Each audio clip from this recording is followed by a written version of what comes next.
నందు ప్రియమైన సహోదరి సహోదరులారా, మీ అందరికీ మన ప్రభువును ప్రియ రక్షకుడైన యేసుక్రీస్తుల వారి పేరట శుభములు వందనములు తెలియపరుస్తూ ఉన్నాను.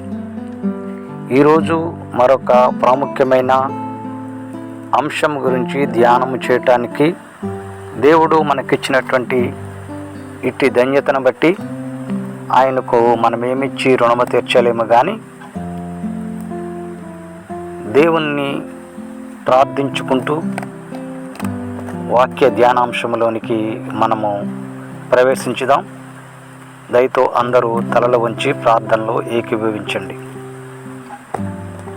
మహాపరిశుద్ధుడును మహోన్నతుడు అయిన మా పరలోకపు తండ్రి, మీకు వందనములు, స్తుతులు, స్తోత్రములు చెల్లిస్తూ ఉన్నాను.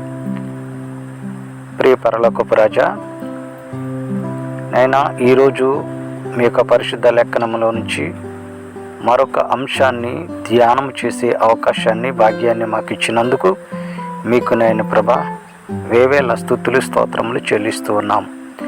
నేను ఈరోజు నేను ప్రభా మీ యొక్క లేఖన భాగాల్లో నుంచి ఒక ప్రాముఖ్యమైన అంశం గురించి ధ్యానం చేయాలని ఆశ కలిగి ఉన్నాం.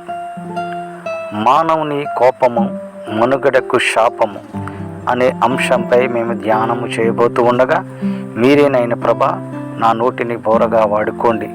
ముఖ్యంగా యేసు కృపా వాక్కు వీక్షిస్తున్నటువంటి మా ప్రియ సహోదరి సహోదరులను, యేసు కృపా వాక్కు ధ్యానాంశాన్ని వినుచున్న శ్రోతలను ప్రతి ఒక్కరిని కూడా మీ రెక్కల నీడలో భద్రపరచమని మనం చేస్తున్నాం. ముఖ్యంగా నేను ప్రభా ఈ వాక్యం వినగలిగినటువంటి చెవులను, గ్రహించగల మనసును మా ప్రియ బిడ్డలందరికీ కలుగు చేయమని, ఈ వాక్యం ద్వారా వారి ఆత్మీయ జీవితం మెరుగుపడటానికి మీ కృపను కనపరచమని, అయినా ఈ వాక్య పరిచర్యను నిర్వహిస్తున్నటువంటి మమ్ములను కూడా మీ దీవెనలతో ఆశీర్వదించి నడిపించమని యేసయ్య పేరట బ్రతిమలాడి వేడుకొనుచున్నాము తండ్రి, ఆమేన్. ప్రభునందు ప్రియ వీక్షకులారా, పురమునందు ప్రియ శ్రోతలారా, ప్రియమైన విశ్వాసులారా, ఈరోజు దేవుడు మనకి అనుగ్రహించిన మహాకృపను బట్టి పరిశుద్ధ లేఖనములో నుంచి ఒక ప్రాముఖ్యమైన అంశం గురించి ధ్యానం చేయటానికి ఆశపడదాం. మానవుని కోపం మనుగడకు శాపం అనే అంశాన్ని ధ్యానం చేయటానికి ఆశపడదాం. ప్రియులారా, ప్రియ సంగమ, మానవునికి ఉన్నటువంటి సహజ సిద్ధ లక్షణాల్లో ఈ కోపం అనేది ఒకటిగా మనకి కనిపిస్తూ ఉన్నది. ఈ కోపము వయసుతో సంబంధం లేదు, కానీ ప్రతి మానవుడు చిన్ని విషయానికి, పెద్ద విషయానికి కోపపడుతూ ఉండటం మనం చూస్తూ ఉన్నాం. ప్రతి ఒక్కరూ ఏదో ఒక సమయంలో కోపాన్ని ప్రదర్శించిన వారిగానే మనకి కనిపిస్తూ ఉన్నారు. ఈ కోపం అనేది కొంతమంది పంటి కింద అణిచిపెట్టుకుని బయటకు ప్రదర్శించకుండా ఉండేవారు లోకపోలేదు. ప్రతి వారు కూడా అనవసరమైనటువంటి విషయాలపైన కూడా కోపాన్ని కనబరిచేవారు మనకి అగుపరుచు ఉన్నారు. ఈ కోపం మనిషిలోని మృగాన్ని తట్టిలేపి అనేక సమస్యలకు దారితీస్తున్న సంఘటనలు మనము గమనిస్తూనే ఉన్నాం. ఈ కోపం అనేది మనుష్యుల యొక్క బంధాలను, బంధుత్వాలను చెరిపేస్తూ ఉన్నది. ఈ కోపం విచక్షణను కోల్పోయేలాగా చేస్తూ ఉన్నది. అందుచేతే ఈ మానవుని కోపం మనుగడకు శాపంగా మారింది. ఇలాంటి కోపము గురించి పరిశుద్ధ గ్రంథమైన బైబిల్లో ఏమి రాయబడి ఉన్నది? కోపము మనుష్యులకు ఏ విధంగా చేటును తెచ్చిపెడుతూ ఉన్నది? అసలు ఈ కోపం అంటే ఏమిటి? ఈ కోపం వల్ల జరిగే అనర్థాలు ఏ విధంగా ఉన్నవి అనే విషయాలను మనము తెలుసుకోవలసిన వారిగా ఉన్నాము ప్రియులారా. కాబట్టి ప్రియమైన వీక్షకులారా, ప్రియమైన శ్రోతలారా, ప్రియమైన సహోదరులారా, శ్రద్ధగా ఈ యొక్క వాక్యాన్ని ఆలకించాలని మీకు మనవి చేస్తూ ఉన్నాను. ఇందు నిమిత్తమై పరిశుద్ధ లేఖనముల నుంచి మూల వాక్యాన్ని మనం చదువుకుందాం ప్రియులారా. ఆదికాండము 4వ అధ్యాయములో 1 నుంచి 6 వచనాలని మనము చదువుకున్నట్లయితే ఈ కోపము గురించి దేవుడు మాట్లాడుతున్న విధానము మనకి బయలుపరచబడింది. చూద్దాం ప్రియులారా వాక్యాన్ని. ఆదికాండము 4వ అధ్యాయము 1 నుంచి 6 వచనాలు. ఆదాము తన భార్య అయిన అవ్వను కూడినప్పుడు ఆమె గర్భవతి అయి కయీనును కని, యెహోవా దయ వలన నేను ఒక మనుష్యుని సంపాదించుకున్నాను అనెను. తరువాత ఆమె అతని తమ్ముడగు ఏబేలును కనెను. ఏబేలు గొర్రెల కాపరి, కయీను భూమిని సేద్యపరచువాడు. కొంతకాలమైన తరువాత కయీను పొలములో పండిన పంట కొంత యెహోవాకు అర్పణగా తెచ్చెను. ఏబేలు కూడా తన మందలోని తొలుచూలు అర్పణను, పుట్టినటువంటి క్రొవ్విన వాటిని కొన్ని తెచ్చి దేవునికి అర్పణగా అర్పించెను. అయితే కయీను అర్పణను దేవుడు లక్ష్య పెట్టనందున అతనికి మిక్కిలి కోపము వచ్చి అతడు తన ముఖమును చిన్నబుచ్చుకొనగా, యెహోవా కయీనుతో, నీకు కోపమేలా? ముఖము చిన్నబుచ్చుకుని ఉన్నావేమి? నీవు సత్క్రియ చేసిన ఎడల తలెత్తుకొనవా? సత్క్రియ చేయని ఎడల వాకిట పాపము పొంచియుండును. నీ ఎడల వారికి వాంఛ కలుగును, నీవు దానిని ఏలేదవు అనెను.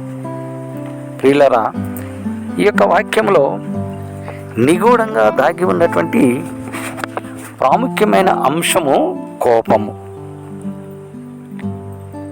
ఈ కోపము కయీను గారికి వచ్చినట్లుగా మనకి కనిపిస్తూ ఉన్నది. ఈ మూలవాక్యాన్ని మనము ధ్యానం చేయటానికి సన్నద్ధులవుదాం. ముఖ్యంగా ఈ కోపము అంటే ఏమిటి ఆలోచన చేసినట్లయితే, ఈ ఆలోచన, ఈ యొక్క కోపము అనే దానిని డిక్షనరీ నిర్వచనం ఏం చెప్పిందంటే, strong emotional response on a person who have behaved badly, unfair, painful. అంటే చెడుగా, అన్యాయముగా, బాధాకరంగా ప్రవర్తించిన వ్యక్తిపై బలమైన భావోద్వేగ ప్రతిస్పందనే కోపము అంటే. సాధారణంగా ఈ కోపము అనగా మనిషి ముఖములో కవళికలు మారిపోతూ ఉంటాయి. కొందరి కళ్ళు ఎర్రబడిపోతూ ఉంటాయి. కొందరి యొక్క ముఖము మరి పెద్దదిగా మారిపోతూ ఉంటుంది. కొంతమంది ఆ యొక్క కోపం వచ్చినప్పుడు పళ్ళను గిట్టగిరిసి, అంటే బాగా మరి ఆ పళ్ళను బిగబట్టి ఉంటూ ఉంటారు. ఇది మనకి కనిపించేటువంటి అర్థం. అంటే కోపము అంటే మనకి కనిపించేది అట్లా ఉంటుంది. కానీ మరి కోపం అనే దానికి ఒక నిర్వచనము ఉండాలి గనక డిక్షనరీ నిర్వచనం ఏం చెప్పిందంటే, ఎవరైనా ఒక వ్యక్తి చెడుగా ప్రవర్తించినా, అన్యాయంగా ప్రవర్తించినా, బాధాకరంగా ప్రవర్తించినా, ఆ ప్రవర్తించినటువంటి వ్యక్తి పైన కలిగిన బలమైన భావోద్వేగ ప్రతిస్పందనే కోపము అని డిక్షనరీ నిర్వచనం తెలియపరుస్తూ ఉన్నది. సైకలాజికల్ డెఫినేషన్ని మనము పరిశీలన చేసినట్లయితే, anger is a strong emotion expressed on who have ever did wrong.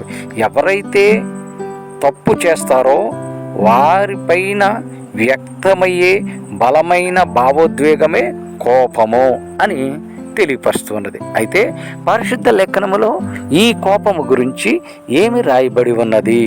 ఈ కోపం అనే పదానికి పాత నిబంధనలో హిబ్రూ పదములోని అనఫ్ అనే పదాన్ని తీసుకున్నారు. అంటే దీని అర్థం ఏమని రాయబడిందంటే టు బి యాంగ్రీ, అంటే కోపముగా ఉండటం. కొత్త నిబంధనలో గ్రీకు పదమైనటువంటి ఆరిజోజ్ అనే గ్రీకు పదాన్ని వాడారు. అంటే ఇది టు మేక్ యాంగ్రీ అని అర్థం వస్తూ ఉన్నది ప్రియులారా. అయితే ఈ లోకరీతిగా మనము పరిశీలన చేసినట్లయితే ఈ కోపానికి పర్యాయ పదాలు కూడా మనకి మరి అగుపడుచు ఉన్నవి. ఒకటి కోపం అంటే పర్యాయ పదంలో ఆగ్రహమని, ఉక్రోషమని, క్రోధమని ఇలాగ మనకి తెలియపరుస్తూ ఉన్నది ఆ తెలుగు డిక్షనరీలో ఉన్నటువంటి పర్యాయ పదాలుగా. అయితే అసలు ఈ కోపము ఎన్ని రకాలుగా ఉంటుంది, ఈ కోపము ఎన్ని రకాలుగా ఉంటుంది అని గమనించినట్లయితే 4 రకాల కోపాలను కనిపిస్తూ ఉన్నవి.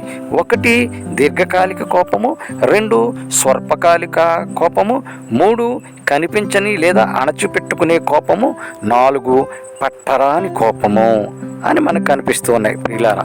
అయితే ఈ కోపం రావటానికి, మనిషికి కోపము రావటానికి గల కారణాలు పరిశుద్ధ లేఖనము విశదీకరిస్తూ ఉన్నది. కోపము మనిషికి రావటానికి గల కారణాలను 4 కారణాలు బహిర్గతం కాబడ్డాయి పరిశుద్ధ లేఖనముల నుంచి. వాటిని మనము తెలుసుకోవటానికి ప్రయత్నం చేద్దాం ప్రియులారా. మొట్టమొదటి కారణం అంటే ఈ మనిషికి కోపము రావటానికి ప్రధానమైన కారణాలు 4 కనిపిస్తూ ఉన్నవి. అందులో మొట్టమొదటిది బాధ. మనిషికి బాధ కలిగినప్పుడు ఆ బాధ కలిగించినటువంటి వ్యక్తి పైన కోపము వస్తూ ఉంటుంది. అందుకనే పరిశుద్ధ లేఖనములో ఇంకా 4 కారణాలు మరి బహిర్గతం కాబడ్డవి. మొట్టమొదటిది బాధ.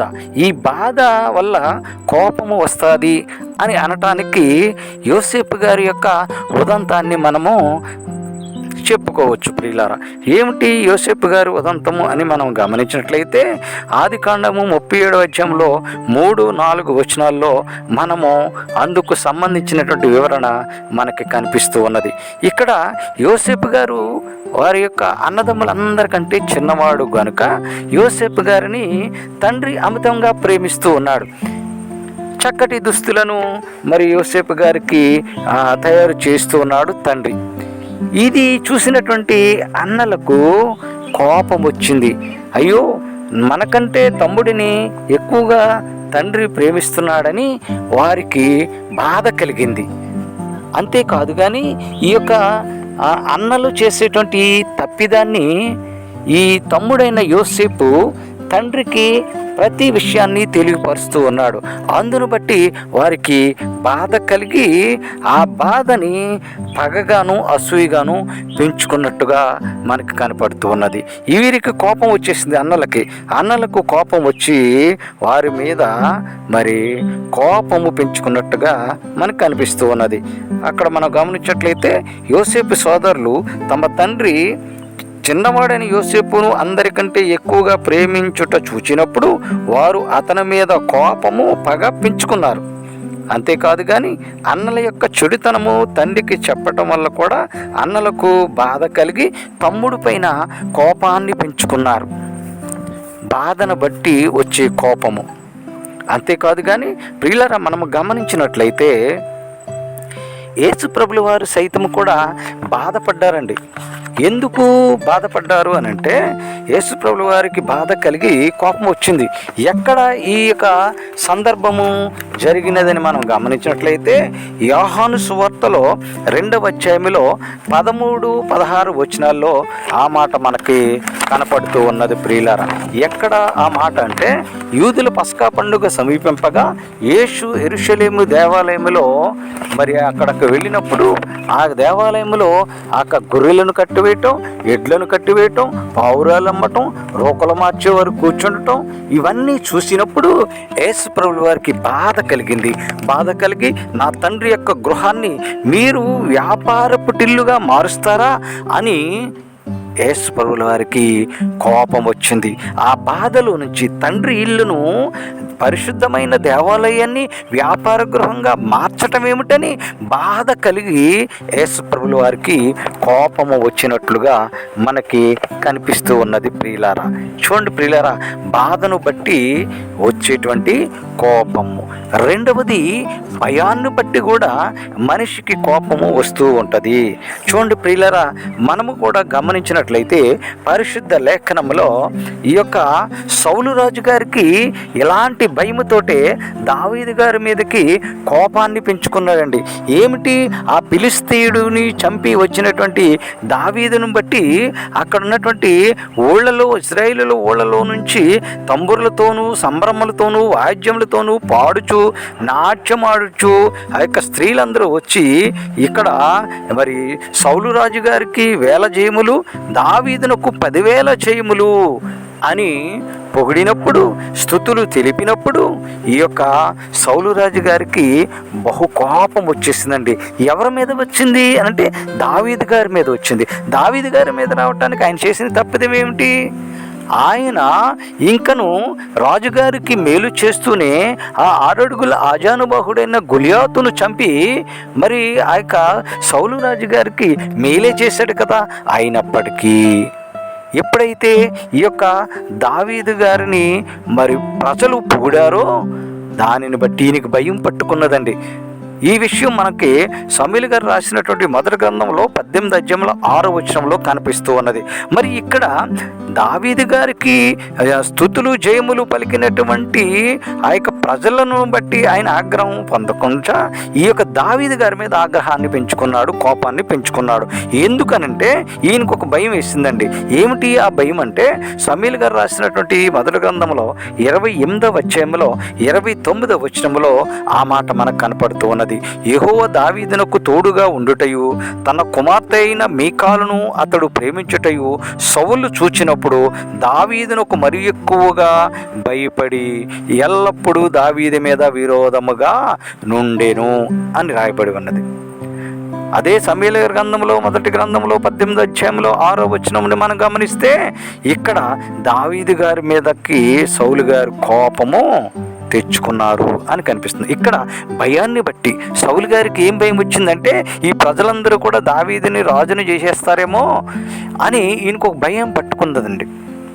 ఈ భయం పట్టుకుని దావీదు గారి మీదకి కోపం వచ్చినట్టుగా కనిపిస్తూ ఉన్నది ప్రియులారా. అంతేకాదు కానీ ప్రియులారా, మరొక భయాన్ని బట్టి కోపము మనకి మరొకటి కనిపిస్తూ ఉన్నది.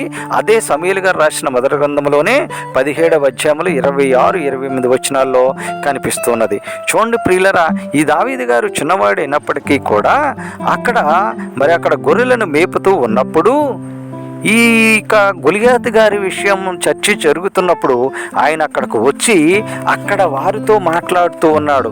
ఎవరు? చిన్నవాడైన దావీదు అడుగుతూ ఉన్నాడు, ఈ గొలియాతును చంపితే ఏమిస్తారు? గొలియాతుని చంపటం వల్ల ఏమొస్తుంది అని అడిగినప్పుడు ఆ ఇజ్రాయేల్ నుంచి ఈ నింద తొలగించిన వానికి బహుమతి ఏమని తన యొద్ద నిలిచిన వారిని అడగగా, జనులు వానిని చంపిన వానికి ఇట్లు చేయబడునని అతనికి ఉత్తరం ఇచ్చుచు, ఏమి సైన్యాన్ని తిరస్కరించటం, ఈ యొక్క మరి ఆ గొలియాతు గారిని చంపిన వారికి రాజు యొక్క కుమార్తెను కూడా ఇచ్చి వివాహం చేస్తాడు అని అక్కడ ప్రజలు చెప్పినప్పుడు ఈయన అదెంత పని, అక్కడ గొలియాతుని చంపటము పెద్ద విశేషమా అన్నట్టు మాట్లాడుతుంటే వెంటనే దావీదు గారి యొక్క అన్న భయపడిపోయాడు. అయ్యో, 6 అడుగుల 6 మూరల జానడ ఆజానుబాహుడు ఇప్పటికే ఎంతోమందిని చంపేశాడు, ఇప్పుడు శపథం చేస్తున్నాడు, ఎవడొస్తాడో రండి అంటున్నాడు, ఎవరికి వాళ్ళు పారిపోతున్నారు, ఇదేంటి మా తమ్ముడు చిన్నవాడైన మా తమ్ముడు వచ్చి ఏమిస్తారు, చంపితే ఏమి వస్తుంది మనకేమన్నా ఇస్తారా అని అడుగుతాడేమిటి అని భయపడిపోయాడండి. ఎవరు? దావీదు గారి యొక్క పెద్ద అన్నైన ఏలియాబుకి భయపడిపోయాడు. అయ్యో నా చిన్న తమ్ముడు తిన్నవాడు, వీడు ఇలాగ మాట్లాడుతున్నాడని కోపము తెచ్చుకున్నాడండి. కోపము తెచ్చుకుని దావీదు మీద కోపపడి అతనితో, నీవిక్కడికి ఎందుకు వచ్చితివి, అరణ్యంలో ఆ చిన్న గొర్రెల మందను ఎవరు వశం చేసితివి, వెళ్ళు అని కోపపడి దావీదుని ప్రశ్నించినట్లుగా మనకి అగుపడుచు ఉన్నది ప్రియులారా. ఇది భయాన్ని బట్టి వచ్చినటువంటి కోపం. దావీదు గారి మీద ఈ యొక్క పెద్దన్నకు రావడానికి, కోపం రావడానికి కారణం ఏంటంటే భయం. తమ్ముడు ఇలాంటి మాటలు మాట్లాడితే మరి ఆ గొలియాతు ఏం చేస్తాడో కదా అనేటువంటి భయం చేత మరి దావీదు గారి మీద పెద్దన్న కోపపడినట్లుగా మనకు కనిపిస్తున్నది. భయాన్ని బట్టి కూడా మనిషికి కోపము వస్తుంది. ఇది రెండవ అంశం అండి. మూడవ అంశాన్ని కూడా మనము చూసినట్లయితే ఇది ద్వేషాన్ని బట్టి కూడా మనిషికి కోపము వస్తూ ఉన్నది. గమనించినట్లయితే ఈ యొక్క ఆదికాండము 4వ అధ్యాయంలో మనము చదువుకున్నటువంటి మూలవాక్యములో ఇదే అంశము బోధపడుతూ ఉన్నది. ఏమిటి అంటే ఇక్కడ ఏబేలు అర్పణను అంగీకరించినందుకు కయ్యనికి ద్వేషం పట్టుకుందండి. ద్వేషం వచ్చేసింది, అసూయ పెరిగిపోయి నా యొక్క అర్పణను దేవుడు అంగీకరించకుండా నా తమ్ముడి యొక్క అర్పణను అంగీకరించటం ఏమిటి అని దేవుని మీద కోపపట్టలేదు, కానీ ఇక్కడ తమ్ముడైనటువంటి ఏబేలు పైన కోపపడుతూ ఉన్నాడు. ఇది ద్వేషముతో కూడినటువంటి కోపము. ప్రియులారా, గమనించినట్లయితే ఈ మూడవ కారణము ద్వేషంతో కూడా మనిషికి కోపము వస్తూ ఉన్నది. సమూయేలు గారు రాసిన మొదటి గ్రంథంలోని 1వ అధ్యాయంలో 5 నుంచి 7 వచనాలు మనం ఒకసారి పరిశీలన చేసుకున్నట్లయితే అక్కడ మరొక ద్వేషము చేత కోపము పెరిగిపోయినట్టుగా మనకు కనిపిస్తుంది. అది ఎల్కానా భార్యల విషయంలో. ఎల్కానా భార్యలు అన్నా పెనిన్నాల గురించి మనందరికీ తెలిసిన విషయమే. అయినా ఈ యొక్క మరి పెనిన్నాకి పిల్లలు కలిగారు, అన్నాకి పిల్లలు కలగలేదు. అందును బట్టి ఈ యొక్క ప్రతి సంవత్సరము కూడా ఈ పెనిన్న ఈమెని అన్నాను విసిగిస్తూ ఉన్నది. నీకు పిల్లలు పుట్టలేదు, నీవు గొడ్రాలివి అని రకరకాల సూటిపోటు మాటలు అని ఉండవచ్చునేమో, విసిగిస్తూ ఉన్నది అని మొదటి సమూయేలు గ్రంథంలో 1వ అధ్యాయంలో 5 నుంచి 7 వచనాల్లో రాయబడి ఉన్నది. ఆ పెనిన్న ఆమెను విసిగించుటకై అన్నాను పదే కోపం పుట్టించుచూ వచ్చెను. ఎల్కానా ఆమెకేటేట ఈ రీతిగా చేయనుండగా హన్నా యెహోవా మందిరమునకు పోయినప్పుడల్లా అది ఆమెకు కోపము తెచ్చిపెట్టెను అని రాయబడి ఉంది. ఇక్కడ పెనిన్నా మీద కోపం వచ్చేస్తూ ఉన్నది. ఎవరికి? అన్నగారికి. ఎందుకనంటే పిల్లలు పుట్టనందుకు రకరకాలుగా ఆ యొక్క మరి వైరియగు పెనిన్న ఇబ్బంది పెడుతూ ఉన్నది. అక్కడ వాక్యాన్ని మనం గమనించినట్లయితే యెహోవా ఆమె హన్నాకు సంతతి లేకుండా చేసెను, యెహోవా ఆమెకు సంతు లేకుండా చేసి ఉన్న హేతువును బట్టి ఆమె వైరియగు పెనిన్న ఆమెను విసిగించుటకై ఆమెకు కోపము పుట్టించుచూ వచ్చెను. ఇది ద్వేషం. నాకు పుట్టారు, నీకు పుట్టలేదు అని దెప్పిపొడుపు. ఇలాంటి పరిస్థితుల్లో కూడా కోపము వస్తూ ఉన్నది. మరొక ద్వేషాన్ని మనం గమనించినట్లయితే లూకా సువార్త 15వ అధ్యాయంలో 28వ వచనంలో మరొక ద్వేషము మనకు కనిపిస్తూ ఉన్నది. ఆ ద్వేషము కోపము రావటానికి కారణమైంది. అదేమిటంటే తప్పిపోయిన కుమారుడి గురించి మనము చాలా సందర్భాల్లో ధ్యానించిన వారుగానే ఉన్నాం. అయితే ఈ తప్పిపోయిన కుమారుడు తిరిగి వచ్చినప్పుడు తండ్రికి ఉన్న అమితమైన ఆనందము చేత ఆ యొక్క కుమారుడి కొరకు ప్రత్యేకమైన విందును ఏర్పాటు చేశాడు. ఆ ఏర్పాటు చేసిన సమయంలో ఆ తప్పిపోయిన కుమారుడు యొక్క అన్నగారు ఇంటి దగ్గర లేరు, పొలంలో ఉన్నాడు. తిరిగి సాయంత్రం ఇంటికి వచ్చేసరికి, ఆ ఇంటికి సమీపం వచ్చేసరికి ఆ యొక్క గృహము మరి ఆ యొక్క విద్యుత్ కాంతి దీపాలతో విరాజిల్లిపోతూ ఉండటం, జనసందోహము రావటం, ఇవన్నీ చూసి ఏం జరుగుతుందని మరి తెలుసుకున్న తర్వాత ఆయనకు కూడా ద్వేషం వచ్చేసింది. అన్నగారికి తమ్ముడి పట్ల ద్వేషం పెరిగిపోయింది. వెంటనే తండ్రిని పిలిచి, నువ్వు చేస్తున్నది ఏమిటి? 15వ అధ్యాయంలో లూకాసు వార్తలు 28వ వచనంలో తప్పిపోయిన కుమారుడు కోసం తండ్రి విందు చేసినందుకు అన్నకు కోపం వచ్చింది. అతడు కోపపడి లోపలికి వెళ్ళకపోయాను. ఏమంటున్నాడో తెలుసా? నేను ఇన్ని సంవత్సరాలుగా నీతో ఉన్నానే, నీతో కలిసి వ్యవసాయం చేస్తున్నానే, నాకు ఎప్పుడన్నా విందు చేసావా? నా ఫ్రెండ్స్ని పిలిచి ఎప్పుడన్నా విందిచ్చావా? నువ్వు పార్టీ చేసావా? నీ చిన్న కుమారుడు ఆస్తి అంతా తీసుకెళ్ళి అమ్మేసుకుని పాడు చేసుకుని తిరిగి వస్తే మళ్ళీ వాడికి చక్కటి ఉంగరం చేయించి మళ్ళీ చక్కటి విందు ఏర్పాటు చేస్తావా అని తండ్రి పైన కోపం వచ్చింది ఈ యొక్క పెద్ద కుమారుడికి. ఇక్కడ ద్వేషము కనిపిస్తూ ఉన్నది. అయ్యో, నా తమ్ముడు మరి ఇన్ని సంవత్సరాల తర్వాత వచ్చాడులే అనే సంతోషము అన్నగారిలో కనిపించటం లేదు. ద్వేషం. ఆస్తినంతా తీసుకెళ్ళి పాడు చేసిన తీసుకొచ్చి మళ్ళీ నువ్వు చక్కగా విందు చేస్తావా అని ద్వేషముతో కోపము తెచ్చుకున్నవాడిగా మనకి కనిపిస్తూ ఉన్నాడు ప్రియులారా. మరొక ద్వేషాన్ని మనం గమనించినట్లయితే మత్తయి సువార్త 26వ అధ్యాయంలో 6 నుంచి 9 వచనాల్లో మరొక ద్వేషము మనకి కనపడుతూ ఉన్నది ప్రియులారా. ఏమిటి ఆ ద్వేషం అంటే, యేసు ప్రభువు వారు బేతనీలోని కుష్ఠరోగైన సీమోని ఇంటికి వచ్చారండి. వచ్చినప్పుడు ఒక స్త్రీ మిక్కిలి విలువ గల అత్తరు బుడ్డుని తీసుకొచ్చి ఆయన వద్దకు వచ్చి ఆయన భోజనంను కూర్చుండగా దానిని ఆయన తల మీద పోసెను. అది చూసిన శిష్యులు ఏమంటున్నారు తెలుసా? నువ్వేం పిచ్చిదానవా ఏంటి? ఇంత వాల్యూ కలిగినటువంటి, ఇంత విలువ కలిగినటువంటి ఈ అత్తరును ఎందుకు నువ్వు వేస్ట్ చేస్తూ ఉన్నావు? ఇది అమ్మి పేదలకు ఇవ్వచ్చు కదా. ద్వేషం. వారు చేయలేని పనిని ఒక పేద మహిళ చేసింది గనక తట్టుకోలేకపోతూ ఉన్నారు. ఆ ద్వేషము చేత ఈ యొక్క స్త్రీపై కోపపడినట్లుగా మనకి కనిపిస్తూ ఉన్నది. ఇక్కడ ద్వేషముతో కూడా శిష్యులకు కోపం వచ్చింది. ఆమె చేసింది ఏమి తప్పేమి కాదు, అయినప్పటికీ కూడా వారికి కూడా కోపం వచ్చింది. అంటే ద్వేషము వల్ల కూడా మనుష్యులకు కోపము వస్తూ ఉన్నది. 4వ కారణాన్ని మనము గమనించినట్లయితే ఈ 4వ కారణం తప్పు చేయటం వల్ల కూడా కోపము వస్తూ ఉన్నది. అదే జరిగింది. ఏమిటంటే పరిశుద్ధ లేఖనములో నుంచి మనము గమనించినట్లయితే 4వ కారణము తప్పిదము.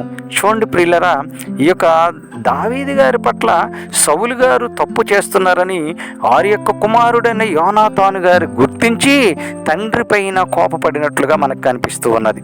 ప్రియులరా, మనము ఆలోచన చేసుకున్నట్లయితే ఇక్కడ ఈ యొక్క సౌలు గారి యొక్క కుమారుడు యోనాతాను గారికి దావీదు గారికి ఉన్నటువంటి ఆ ఫ్రెండ్షిప్ బాగా బలపడిపోతున్నటువంటి క్రమములో ఈ యొక్క సౌలు రాజుగారు ఈ యొక్క యోనాతానుని పిలిచి మొదటి సమూయేలు గ్రంథంలో 20వ అధ్యాయంలో 30 నుంచి 34 వచనాలు చూస్తే, సౌలు యోనాతాను మీద బహుగా కోపపడి ఆగడగొట్టుదాని కొడుక. ఎంత పరుష పదజాలం వాడాడండి కొడుకు పట్ల తండ్రి.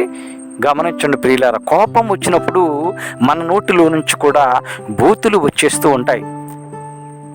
విచక్షణారహితంగా మాట్లాడేస్తూ ఉంటాం.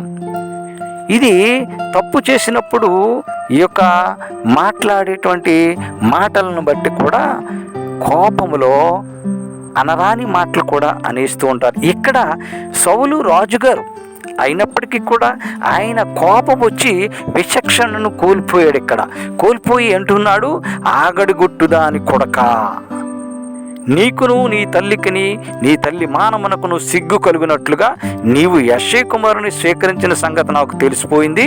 నీవు వెంటనే యెష్షయి కుమారుడు ఈ భూమి మీద బ్రతుకున్నంతకాలం నీకైనను నీ రాజ్యమునికైనను స్థిరత కలగదు గనక నువ్వు అతనితో ఉండటానికి వీల్లేదు. అతన్ని తీసుకురా, నేను అతన్ని చంపేస్తాను అని అంటూ ఉన్నాడు. దానికి ఈ యొక్క యోనాతాను గారికి కోపం వచ్చినట్లుగా మనకి అగుపడుచు ఉన్నది ప్రియులారా. ప్రియులారా, మనం గమనించినట్లయితే 33, 34 వచనాల్లో మనం గమనించినట్లయితే, అందువల్ల తన తండ్రి దావీదును చంపను ఉద్దేశించగలిగి ఉన్నాడని యోనాతాను తెలుసుకుని అత్యాగ్రహుడై బల్ల యొద్ద నుంచి లేచి తన తండ్రి దావీదును అవమానపరిచినందున అతని నిమిత్తము దుఃఖాక్రాంతుడై అమావాస్య పోయిన మరునాడు వరకు భోజనము చేయకుండెను అని రాయబడి ఉంది. అంటే ఇక్కడ ఈ యొక్క యోనాతాను గారికి కూడా కోపం వచ్చింది తండ్రి పైన. ఏ తప్పు చేయని దావీదు గారి మీద ఎందుకు నీవింత అక్కసు పెంచుకుంటూ ఉన్నావు, నువ్వు చాలా తప్పు చేస్తున్నావు నానా అని ఇక్కడ యోనాతాను గారు కూడా కోపపడినట్లుగా మనకి కనిపిస్తున్నది. యోనాతాను గారి మీద తండ్రి అయిన సౌలు కోపడుతున్నాడు. నువ్వు తప్పు చేస్తున్నావు, నువ్వు అసలు దావీదుతో నీ స్నేహం ఏంటి, ఆయన మన కింద పనిచేసేవాడితో నీకు స్నేహం ఏంటి అన్నట్టుగా ఈ యొక్క యోనాతాను గారి మీద కూడా తండ్రి అయినటువంటి సౌలు కోపపడినట్లుగా మనకి ఆగుపడుచు ఉన్నది. ప్రియులారా, ఇది తప్పిదాన్ని బట్టి, అంటే తప్పు చేసిన విధానాన్ని బట్టి వచ్చే కోపముగా మనకి కనిపిస్తూ ఉన్నది. అయితే ఇక్కడ యోనాతాను గారు చేసింది తప్పు కాదు, కానీ సౌలు రాజు గారికి అది తప్పుగా ఆగుపడింది గనక కొడుకు పైన కోపపడ్డాడు. కానీ దావీదు గారి పట్ల తప్పు చేస్తున్నాడు గనక తండ్రి పైన కొడుకు కోపపడినట్లుగా మనకి కనిపిస్తూ ఉన్నది. ప్రియులారా, మరొకటి మనము ఈ తప్పిదము వల్ల, ఈ తప్పులు చేసే విధానం వల్ల వచ్చే కోపాన్ని గమనించినట్లయితే, మనము సంఖ్యాకాండములో 22వ అధ్యాయంలో 27 నుంచి 29 వచనాలని ఒకసారి పరిశీలన చేసుకున్నట్లయితే గాడిదకు కూడా కోపం వచ్చిందండి. ప్రియులారా, గమనించండి, ఒకవేళ మనము చేసే తప్పుల వల్ల జంతువులకు కూడా దేవుడు కోపాన్నిచ్చి మన మీదకి పంపిస్తాడేమో. ఇది అలాంటి ఉదాహరణ ఏమో, అలాంటి అన్వయించుకోవాల్సిన పరిస్థితి ఏమో గమనించేవారిగా ఉండాలి. ప్రియులారా, ఇక్కడ గమనించినట్లయితే ఈ యొక్క మనకి ఇందులో ఒక వ్యక్తి కనిపిస్తూ ఉన్నారు. ఎవరు అంటే ఆయన బిలాము గారు. ఈ బిలాము గారిని మోయాబు అధికారులతో వెళ్ళొద్దని దేవుడు సెలవిచ్చాడు.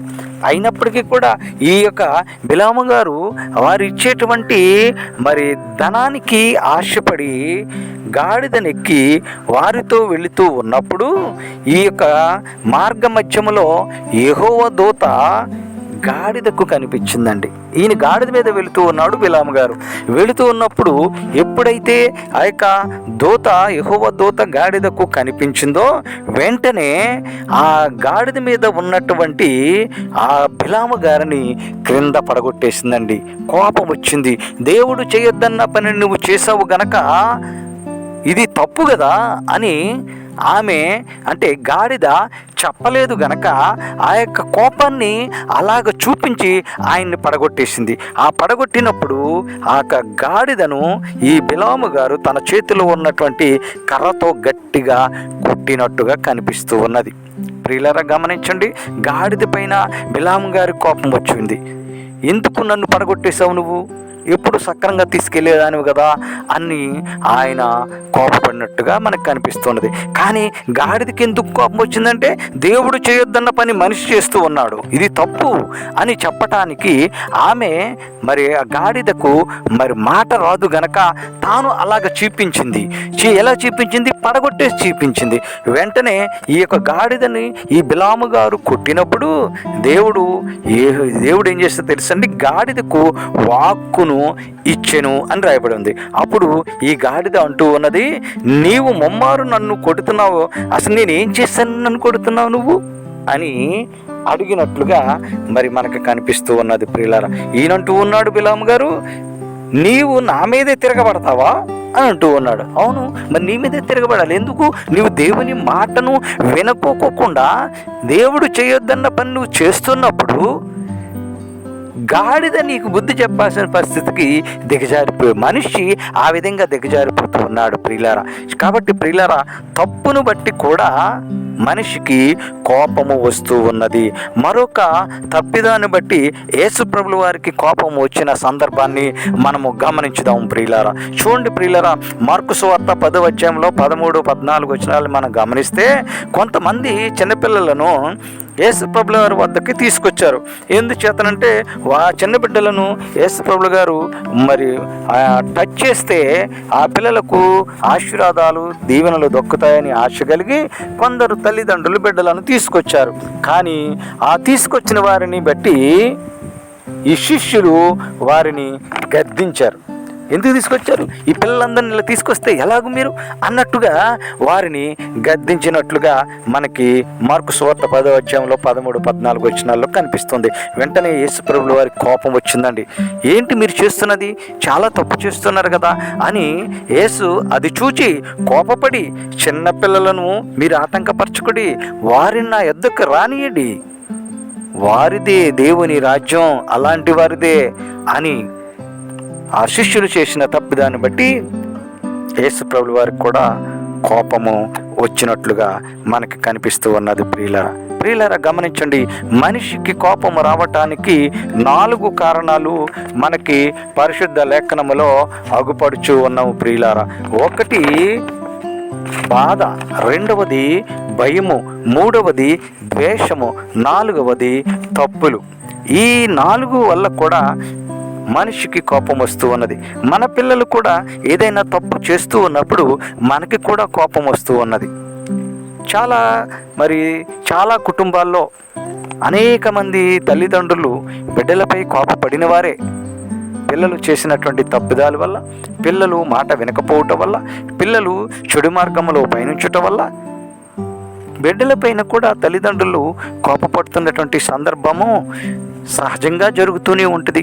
ప్రియులారా గమనించండి, 4 రకాల కారణాల వల్ల మనుషులకు కోపము వస్తూ ఉన్నది. అయితే ఈ కోపము మనిషికి నష్టాన్ని తెచ్చిపెడుతూ ఉన్నదండి. ఈ మానవుని కోపము మనుగడకు శాపముగా మారిందండి.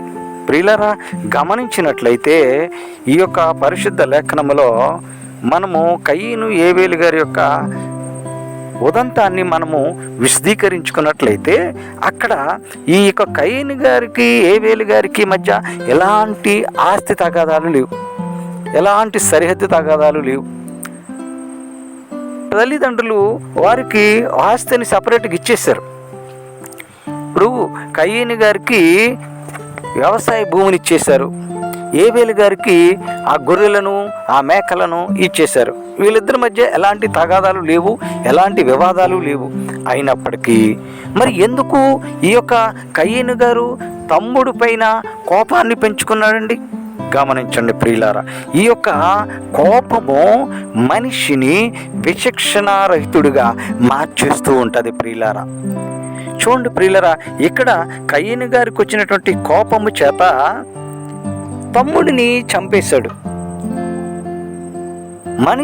మనిషి హత్య చేయడం ఎంత ఘోరమైన పాపమండి. అయినప్పటికీ కూడా ఈ యొక్క కోపము అధికంగా ఉన్నటువంటి కయీను తన తమ్ముడిని చంపివేసినట్లుగా కనిపిస్తూ ఉన్నది ప్రియులారా. అయితే ఇక్కడ దేవుడు మాట్లాడుతున్న మాట ఏమిటి? కయీనుతో అంటూ ఉన్నాడు కదా, కయీన్ని అడిగాడు దేవుడు ఏమని? కయీను నీకింత కోపమేలా అని అడిగాడు. పై వచనాన్ని మనం గమనించినట్లయితే ఆదికాండములో 4వ అధ్యాయంలో 2వ వచనాన్ని మనం ఒక్కసారి గమనించినట్లయితే అక్కడ ఈ యొక్క అవ్వమ్మ గారు ఒక మాట అన్నారు. ఏమనంటే దేవుని దయ వల్ల, అంటే కయీను పుట్టినప్పుడు ఆమె చెప్పిన సాక్ష్యం ఏమిటంటే దేవుని దయ వలన నేను ఒక మనుష్యుణ్ణి సంపాదించుకున్నాను అని అంది. అక్కడ క్రింది భాగంలో 4వ వచనంలో అక్కడ దేవుడు అడుగుతున్నాడు, కయీను నీకెంత కోపమేలా అని అడుగుతూ ఉన్నాడు. ఇప్పుడు ఎవరిని దేవుడు అడిగాడంటే మనిషిని అడిగాడు. ఇప్పుడు అక్కడ అవ్వమ్మ గారు అన్నారు కయీనుని ఉద్దేశించి, నేను ఒక మనుష్యుని సంపాదించుకున్నాను దేవుని దయ వల్లనని. ఇప్పుడు దేవుడే అడుగుతున్నాడు ఎవరన్నా తెలుసా? మనుష్యుడిని. ఓ మనుష్యుడా నీకు ఇంత కోపమేలా? కయీనుని అడుగుతున్నాడు. కయీను ఒక మనుష్యుడిగా ఉన్నాడు. ఆ మనుష్యుని దేవుడు అడుగుతున్నాడు. ఇప్పుడు ఈ లోకంలో ఉన్నటువంటి ఈ మనుషులను దేవుడు అడుగుతూ ఉన్నాడు. ఏమనో తెలుసా? ఓ మనుష్యుడా నీకు ఎంత కోపమేలా? అంటే ఇప్పుడున్న మనుష్యులకు కోపము ఎక్కువైపోతూ ఉన్నది. కోపము మనిషిని పతనం వైపు పడగొట్టేస్తూ ఉన్నదండి. ప్రియులారా గమనించండి, ఇక్కడ దేవుడు అడుగుతూ ఉన్నాడు, ప్రియ సంగమా, ప్రియ విశ్వాసులారా, ఆ మనుష్యుడు నువ్వేనేమో ప్రియ సోదరి, ఆలోచన చేసుకుందాం. మనుషులకు కోపము ఉండకూడదు. ఈ మనుషులకు కోపము ఉండటం చాలా ప్రమాదం అని వాక్యము రాయబడి ఉన్నది. ప్రియులారా, చూద్దాం ప్రియుల వాక్యములో ఏమి రాయబడి ఉన్నదో. సామెతల గ్రంథంలో 27వ అధ్యాయంలో 3-4 వచనాలు మనం చూస్తే, రాయి బరువు, ఇసుక భారము, మూడుని కోపము ఆ రెండిటి కంటే కూడా బరువు. ప్రియులారా, గమనించినట్లయితే ఈ యొక్క కోపము చాలా క్రూరమైనది. ఇది వరద వలె పార్లుచూ ఉన్నదట. కోపము చాలా క్రూరమైనదని సామెతల గ్రంథంలో 27వ అధ్యాయంలో 4వ వచనంలో చూస్తూ ఉన్నాం. ఇది క్రూరమైనటువంటి ఈ కోపము ఎప్పుడు వరదలాగా పొర్లుతూనే ఉంటుందట. అందును బట్టే కదా ఈ క్రూరమైన కోపము ఉండుట చేతే కదా ఈ యొక్క కయీను గారు తన తమ్ముడైన ఏబేలును నిర్దాక్షిణ్యంగా అకారణంగా చంపివేశాడు. ప్రియ సోదరి, ప్రియ సోదరుడా, అలాంటి కోపం నీకున్నదా?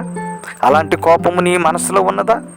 గమనించుకో, కోపము మనిషికి మంచిది కాదు. ఒకవేళ అలాంటి కోపము నీకుంటే 3 రకాలైనటువంటి నష్టాలు నీకు కలుగుతాయి. ప్రియ సహోదరి, సహోదరుడా, ఏమిటి ఆ యొక్క నష్టాలు అని మనం గమనించినట్లయితే పరిశుద్ధ లేఖనములో నుంచి 3 నష్టాలు మనకి కనిపిస్తూ ఉన్నవి కోపము ఉన్నటువంటి మనుషులకు.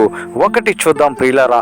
ఆదికాండము 4వ అధ్యాయం 12వ వచనాన్ని మనం గమనించినట్లయితే, దేవుడు అత్యంత కోపముతో తమ్ముడిని చంపినటువంటి కయీనును శపించాడు. ఆ శాపం ఎలాంటిదో తెలుసా ప్రియులరా? అతడు సేద్యం చేసే చేను లేదా ఆ వ్యవసాయ భూమి ఎందుకు పనికి రాకుండా పోయేలాగా శపించాడు. అంతేకాదు కానీ ప్రియులరా, మరి యొక్క వ్యవసాయంలో ఆ పంట పండకపోతే మనుషులు ఏమి తిని బ్రతుకుతారండి? మరి ఏ విధంగా బ్రతుకుతాడు కయీను? అందుచేత తినటానికి తిండి దొరకక నీవు దేశ దిమ్మరివైపోదువు అని శపించాడు. ప్రియులారా, అది ఆదికాండము 4వ అధ్యాయం 12వ వచనంలో మనం చూస్తున్నాం. దీని అంతటికీ కారణం ఏమిటి? అసలు ఈ కయీనికి ఇంత శాపం రావటానికి కారణం ఏమిటంటే కోపము. ఈ కోపము క్రూరముగా మారి మనిషిని చంపడానికి పురుకొల్పింది. ఆ కారణము చేత దేవుడు అడిగితే కయీనుని దేవుడు అడిగాడు, కయీను నీ తమ్ముడు ఎక్కడా అని అడిగితే ఆయన చెప్పిన సమాధానము చాలా విస్తుగొలిపేలాగా ఉన్నది. ఏమిటో తెలుసా? నా తమ్ముడిని దగ్గర నన్ను కాపలాగా పెట్టావా అని దేవుడిని అడుగుతూ ఉన్నాడండి. ప్రియ సంగమా, ప్రియ విశ్వాసులారా, అలాంటి జీవితము మనలో కూడా ఉన్నదా? అలాంటి సమాధానము కూడా మనం ఎప్పుడైనా మాట్లాడమా? గమనించండి ప్రియ సహోదరి సహోదరులారా, మనము ఈ యొక్క కోపము అధికంగా ఉండుట చేత శాపాన్ని తెచ్చుకుంటాం. మొట్టమొదటి నష్టము శాపము. రెండవది మనము చూసినట్లయితే కీర్తనల గ్రంథం 37వ అధ్యాయం 8వ వచనంలో, కోపము మానుము, ఆగ్రహము విడిచిపెట్టుము, వ్యసన పడకము, అది కీడుకే కారణము. కోపము ఉండుట వల్ల కీడు మన మీదకి వస్తుంది. ఆ కోపము చేత మనము చేసే పాపము మన మీదకి కీడుగా వస్తూ ఉన్నది. గమనించండి ప్రియ సహోదరి సహోదరులారా, రెండవ నష్టము ఈ మనుషులకు కోపం వలన కీడు వస్తుంది. మూడవది నష్టాన్ని మనం గమనించినట్లయితే సామెతల గ్రంథము 30వ అధ్యాయం 33వ వచనాన్ని గమనించినట్లయితే, పాలు చిలకగా వెన్న వచ్చినట్లుగా కోపము రేపగా కలహము పుట్టును. ప్రియులారా, ఎప్పుడైతే ఈ మనుషులకు కోపం ఉన్నదో ఆ కోపం చేత కలహాలు ఎక్కువవుతూ ఉంటాయి, కలహాలు మొదలవుతూ ఉంటాయి. గమనించండి ప్రియులారా, కలహాలు వస్తాయి. కుటుంబంలో కలహాలు, భార్యాభర్తల మధ్య కలహాలు, అన్నదమ్ముల మధ్య కలహాలు, అక్కజేళ్ళ మధ్య కలహాలు కేవలం కోపం వల్ల. ఈ కోపము చేత ఎన్నో కుటుంబాలు శిథిలమైన సంఘటనలు మనం గమనిస్తూ ఉన్నాము. ప్రియులారా, ప్రియమైనటువంటి సంగమా, ప్రియమైన విశ్వాసులారా, ఆలోచన చేద్దాం. మనకి ఈ యొక్క పరిశుద్ధ లేఖనములో బయలుపరచబడిన అంశాలని మనం గమనించినట్లయితే, కోపము ఉండుట వలన మనిషి మీదికి శాపము వచ్చును, కీడు, కలహము, ఈ 3 కూడా మనుషులకు సంభవిస్తూ ఉంటాయి ప్రియులారా. అందును బట్టే దేవుని వాక్యము మనందరితో మాట్లాడుతూ ఉన్నది ప్రియులారా. ఇవన్నీ మరి మనిషి మీదకి రావటానికి కారణము కోపంగా ఉన్నది కనుక ఒకవేళ ఈ నరుని యొక్క కోపము అలాగే కొనసాగితే అది దేవుని యొక్క నీతిని నెరవేర్చలేదు అని యాకోబు పత్రికలో 1వ అధ్యాయంలో 20వ వచనంలో మనము చూస్తూ ఉన్నాం ప్రియులారా. దేవుని యొక్క నీతిని కోపం ఉన్నవారు నెరవేర్చలేరు. అందుచేత కోపం అనేది మనిషికి మంచిది కాదు అని రాయబడి ఉన్నది ప్రియులారా. అందుకే దేవుని వాక్యం మాట్లాడుతున్నది ప్రసంగి గ్రంథములో 7వ అధ్యాయంలో 9వ వచనంలో, ప్రియులారా మీరు ఆత్రపడి కోపపడవద్దు. ఎందుచేతనంటే ఈ కోపం అంట భక్తిహీనుల అంతేంద్రియములలో సుఖముగా నిద్రపోతుందట. ఈ కోపం ఎవరి దగ్గర ఎక్కువ ఉంటుందంటే భక్తిహీనుల వద్ద ఎక్కువగా ఉంటుంది. అది ఎక్కడ సుఖంగా నిద్రపోతుందంట? మనుష్యుల యొక్క అంతేంద్రియాల్లో నిద్రపోతుంది అని ప్రసంగి గ్రంథం 7వ అధ్యాయం 9వ వచనంలో మనకు రాయబడి ఉన్నది ప్రియులరా. అందుచేతని మనుష్యులు తొందరపడి కోపపడవద్దు అని వాక్యము తెలియపరుస్తూ ఉన్నది ప్రియులరా. అంతేకాదు కానీ ఈ యొక్క యాకోబు పత్రికలో 1వ అధ్యాయంలో 19వ వచనాన్ని చూసినట్లయితే, నా ప్రియ సహోదరి సహోదరులరా మీరు కోపపడుటకు నిదానించే వారిగా ఉండండి అని రాయబడి ఉన్నది. ఒకవేళ కోపం అనేది సహజంగా సందర్భాన్ని బట్టి కోపపడవలసిన పరిస్థితి కూడా మనకి అనివార్యం కావచ్చు. అయితే వాక్యం సెలవిస్తున్నది మీరు కోపపడండి కానీ పాపము చేయొద్దు అని ఎఫెసీ పత్రికలో 4వ అధ్యాయంలో 26వ వచనంలో రాయబడి ఉన్నది. మీరు కోపపడండి. ఒకవేళ బిడ్డలు తప్పులు చేస్తున్నారు, బిడ్డలు చెడు మార్గంలో పయనిస్తున్నారు, మరి కోపపడాలి కదా, తప్పదు కదా. అయితే ఆ కోపము మీరు కోపపడండి కానీ మీ యొక్క కోపము చేత పాపము చెయ్యకూడదు. ఇప్పుడు చూడండి, ఇందాక మనము గమనించినట్లయితే సౌలు గారి యొక్క కోపము చేత ఆయన నోటిలో నుంచి బూతులు వచ్చినాయి. అంటే పాపము చేసిన వాడే కదా. అందుచేత మీరు కోపపడండి కానీ పాపము చెయ్యకూడదు అని ఎఫెసీ పత్రిక 4వ అధ్యాయం 26వ వచనంలో రాయబడి ఉన్నది. ఒకవేళ మన బిడ్డలపైన కోపపడేటప్పుడు ఆ కోపాన్ని బట్టి సహజంగా నోటిలో నుంచి మనము చూస్తూ ఉన్నాము, నిరక్షరాస్యుల్లో ఎక్కువగా వచ్చే మాట తల్లిని తిట్టేస్తారు. బిడ్డ తప్పిదము చేస్తే, బిడ్డ చెడు మార్గములో పయనిస్తున్నప్పుడు ఆ కోపము చేత బిడ్డను కన్న తల్లిని కూడా తిడుతూ ఉన్నారు. అది పాపమే కదా. అందుచేత మీరు కోపపడండి కానీ పాపము చెయ్యకూడదు అని రాయబడి ఉన్నది. ఒకవేళ మీరు కోపపడినా అది సూర్యుడు అస్తమించే వరకే ఉండాలి అని కూడా ఆ ఎఫెసీ పత్రికలోనే 4వ అధ్యాయంలో 26వ వచనంలో రాయబడి ఉన్నది. ప్రియులారా, ప్రియమైన సంగమా, ప్రియమైన విశ్వాసులారా, మనము ఆలోచన చేసేవారిగా ఉందాం. మరి ఈ కోపము తగ్గాలంటే మనం ఏమి చేయాలి? అది కూడా పరిశుద్ధ లేఖనంలోనే రాయబడి ఉన్న మాటలను మనం చూద్దాం. ఒకవేళ ఈ మనుషులకు కోపము అధికమైపోతూ ఉన్న చేత పాపాన్ని తెచ్చుకుంటూ ఉన్నారు, మరి ఈ కోపము చేత మరి వారి మీదకి వారి కీడుని తెచ్చుకుంటూ ఉన్నారు, ఈ కోపము చేత శాపాన్ని మూటగట్టుకుంటూ ఉన్నారు, ఈ కోపము చేత కలహాలను తెచ్చిపెట్టుకుంటూ ఉన్నారు. అందును బట్టి మరి ఈ కోపము తగ్గాలంటే ఏమి చెయ్యాలని వాక్యం రాయబడి ఉన్నదో చూద్దాం. ప్రియులారా, మనము గమనించినట్లయితే సామెతల గ్రంథం 29వ అధ్యాయంలో మనం గమనిస్తే, జ్ఞానము గలవాడు తన కోపాన్ని ఆణుచుకొనును అని రాయబడింది. అంటే ఇప్పుడు జ్ఞానము కలిగి మనము ప్రవర్తించేవారిగా ఉండాలి. అంతేకాదు కానీ సామెతల గ్రంథం 15వ అధ్యాయంలో 1వ వచనాన్ని మనము చూస్తే, మృదువైన మాట కలిగి ఉంటే అది కోపాన్ని చల్లారుస్తూ ఉందట. నొప్పించే మాట కోపాన్ని పెంచుతూ ఉంటుంది. అందుచేత ఇప్పుడు మనకి దేవుని వాక్యము మనందరికీ సెలవిస్తున్నది ఏంటంటే, మీరు మృదువైన మాట కలిగి ఉంటే కోపాన్ని చల్లార్చేవారిగా ఉంటారు. కాబట్టి ఇప్పుడు మీరు ఎలా ఉండాలి? మృదువైన మాట కలిగి ఉండాలి, జ్ఞానము కలిగి ఉండాలి అని రాయబడి ఉన్నది. సామెతల గ్రంథం 15వ అధ్యాయంలో 18వ వచనాన్ని మనం గమనించినట్లయితే, మీరు కోపోద్రేగియగువాడు కలహం రేపును, దీర్ఘశాంతుడు వివాదమును అణిచివేయను. కాబట్టి ఇప్పుడు నీవు కోపోద్రేగిగా కాకోకుండా దీర్ఘశాంతము గలవానిగా ఉండాలి.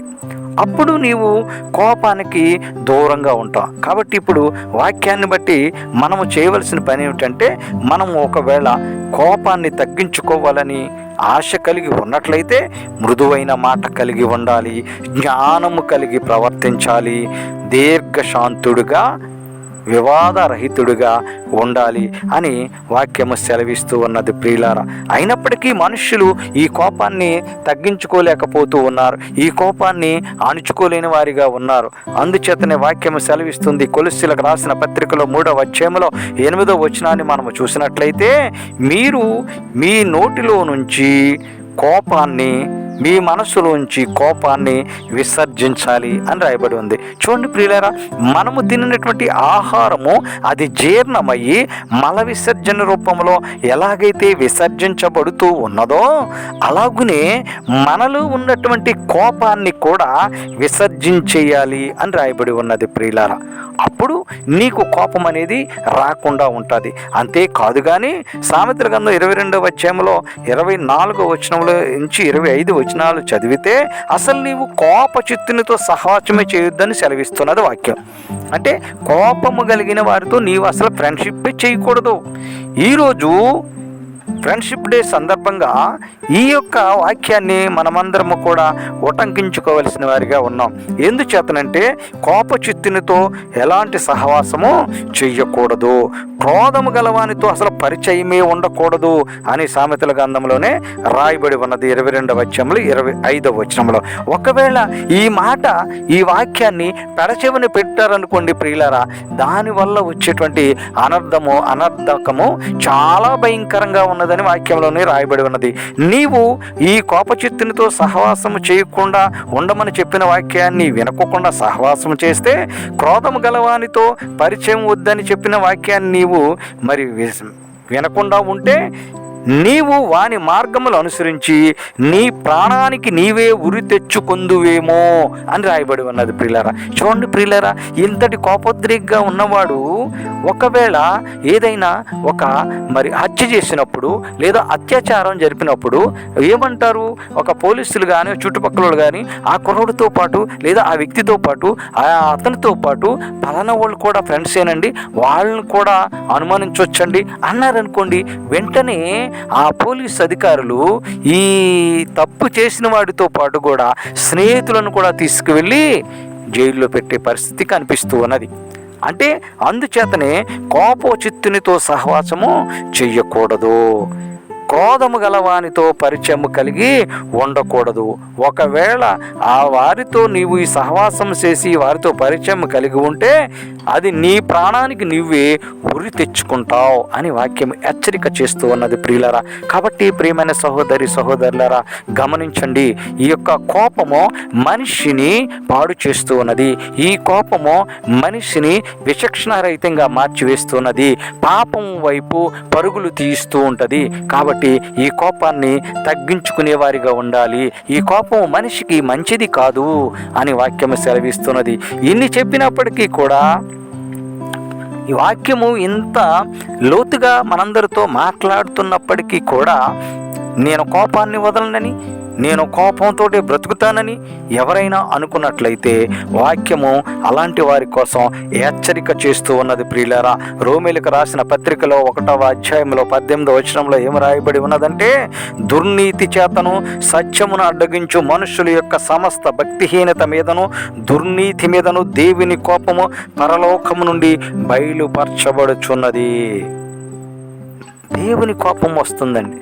నీవు ఈ లోకంలో మనుషుల మీద కోపపడుతూ ఆ కోపము చేత రకరకాల మరి పాపాలు చేస్తూ, తప్పిదాలు చేస్తూ, రకరకాల నేరాలకు పాల్పడుతూ, రకరకాల ఘోరాలకు నువ్వు మరి అలవాటు పడిపోతే అది నీ మీదకి, నీ బిడ్డల మీదకి శాపముగా మారటమే కాదు కానీ దేవుని యొక్క కోపము కూడా నీ మీదకి రగులుకుంటుంది అని వాక్యము హెచ్చరిక చేస్తూ ఉన్నది ప్రియులారా.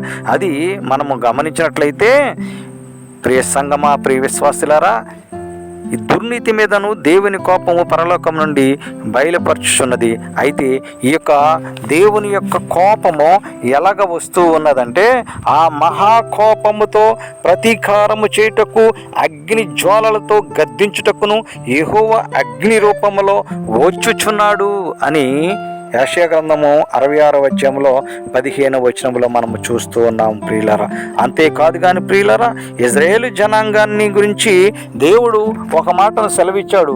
2వ రాజుల గ్రంథంలో 21వ అధ్యాయంలో 15వ వచనంలో మనం చూస్తే ఆ ఇజ్రాయేలు జనాంగం కూడా దేవునికి కోపం పుట్టించిన వారిగా ఉన్నారు. అందును బట్టే దేవుడు ఆ హెచ్చరిక చేశాడు. దేవుడు వారికి చేసిన హెచ్చరికను కూడా వారు లక్ష్య పెట్టని కారణంగా ఆ యొక్క శత్రువులందరి చేత దోచబడి నష్టమునందుదురు అని రాయబడి ఉన్నది ప్రియులారా. మనము కూడా అలనాడు రాసినటువంటి ఆ వాక్యము ఇప్పుడు మన జీవితానికి అన్వయించుకోవలసిన వారిగా ఉన్నాం ప్రియులారా. ప్రియ సంగమా, ప్రియ విశ్వాసులారా, ప్రియ సహోదరి సహోదరులారా, ఒకవేళ ఇప్పటి వరకు కోపముతో బ్రతికావా నా ప్రియ చెల్లి, నా ప్రియ తల్లి, నా ప్రియ సహోదరుడా? కోపము చేత బ్రతికావా? ఆ కోపములోనే నీవు మగ్గిపోతూ ఉన్నావా? ఆలోచన చేసుకో. ఈ కోపము మంచిది కాదు. ఈ కోపము మనిషి మనుగడకు శాపముగా మారుతూ ఉన్నది. మన మీదకి అనేకమైన సమస్యలను ఈ కోపము తెచ్చిపెడుతూ ఉన్నది. కాబట్టి ప్రియ నా సహోదరి సహోదరులారా, ఈ యొక్క యేసుకృప వాక్కును వీక్షిస్తున్న మీకు, ఈ యేసుకృప వాక్కును మీరు తిలకిస్తున్న మీకు, ఈ యొక్క యేసుకృప వాక్కును మరి వింటున్న శ్రోతలకు అందరికీ కూడా నేను నా యొక్క చేతులు జోడించి మిమ్ములను బ్రతిమలాడుతూ ఉన్నాను. దయతో కోపం అనేది వదిలివేయండి. కోపము మంచిది కాదు. ఈ కోపము వల్ల ఎన్నో కుటుంబాలు శిథిలమైపోయినవి. ఈ కోపము కారణము చేత ఎన్నో సంబంధ బాంధవ్యాలు తెగిపోతూ ఉన్నవి. ప్రియులారా, ఆలోచన చేయండి. కోపాన్ని వదిలేయండి. కోపము మనిషికి మంచిది కాదు. ఈ కోపము మన యొక్క భక్తిహీనుల అంతేంద్రియాల్లో సుఖముగా నిద్రపోతుంది గనక దానిని విసర్జించండి. ఆ యొక్క కోపాన్ని మీరు విసర్జించేవారిగా ఉండండి. ఆ కోపాన్ని పారదోలేవారిగా ఉండండి. ఆ కోపాన్ని విడిచిపెట్టేవారిగా ఉండండి. అప్పుడు మాత్రమే దేవుడు మన మీదకి ఆయన ఉగ్రత నుంచి తప్పించడానికి ఆయన సంసిద్ధంగా ఉన్నాడు. కానీ ఈ లోకంలో ఇప్పుడున్న పరిస్థితుల్ని గమనించినట్లయితే ఎవరు కూడా దేవుని వాక్యాన్ని వినటం లేదు, దేవుని వాక్యాన్ని అనుసరించి నడుచుకోవటం లేని కారణం చేత ఈ కరోనా అనే ఉగ్రత మన మీద అందరి మీదకి వస్తూ ఉన్నది ప్రియులారా. ప్రపంచంలోని అన్ని దేశాల మీదకి వస్తూ ఉన్నది. కాబట్టి ప్రియ సహోదరి సహోదరులారా, వాక్యాన్ని అనుసరించి కోపాన్ని విడిచిపెడదాం, కోపాన్ని తగ్గించుకుందాం, కోపాన్ని తరిమి కొడదాం, కోపాన్ని విసర్జించుదాం. అట్టి రీతిగా మీ అందరూ కూడా కోపాన్ని పారదోలి మానవ మనుగడకు శాపంగా మారిన మన కోపాన్ని వదిలేసుకుని దేవుని కోపానికి లోను కాకుండా ఉండటానికి ప్రతి ఒక్కరూ కూడా ప్రార్థనాపూర్వకంగా ప్రయత్నము చేయాలని మీకు మనవి చేస్తున్నాను. అట్టి రీతిగా మీరంతా కోపానికి దూరంగా ఉంటూ దేవుడిచ్చేటువంటి దీవెనలకు ఆశీర్వాదాలకు నిండుగా మెండుగా పాత్రులు కావాలని మీ అందరినీ చేతులెత్తి జోడించి వందనాలు తెలియపరుస్తూ ఈ నా మాటలను ముగిస్తూ ఉన్నాను. దేవుడు ఈ వాక్యమును మనందరి వినికిడిలో దీవించునుగాక. ఆమేన్, ఆమేన్, ఆమేన్.